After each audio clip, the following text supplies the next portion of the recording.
তুই আকাম কইরা আমার ভাজা মুড়ি খাইবি না? কিন্তু আমারে অপমান করার চেষ্টা করতাছস। ধরছি আমি। তুই পাশের বাড়ির ভাবির লগে কথা কইছস কে লাগা? তার থেকে কি দেখতে সুন্দর আমি কম?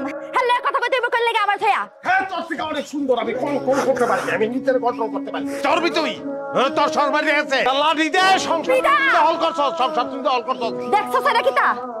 একটা পাত দিমু এদিক থেকে হে দিকটা বাড়িব জায়গা বেরে। তোর তো জায়গা বেরে কইব রে, থানায় বেরে, কাজতে বেরে, জেলে বেরে, শেষে ফাঁসিতে বেরে কইব তোর। তোর মতো বেড়ার লগে সংসার করার থেকে ফাঁসি দিতে অনেক বালা।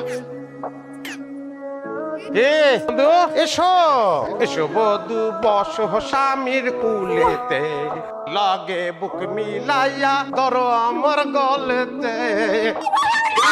দরকার লাগছে বল লগে ভাবির লগে আমি টাইসে কথা কইছি, আমার বউতে খেলছে, হ্যাঁ সন্দেহ হইছে ভাবির লগে আমার ফ্রি। আমার বই সবার মধ্যে ঢুকবো না। যা, কোনো অসুবিধা নাই। অহন আমি বাইতে গিয়ে খুব আমার বউরে মার্ডার করা, মার্ডার করলে পুলিশ এসে আমার লয়ে দিব, তখন তো ঘটনা গোড়াতে কই আমি।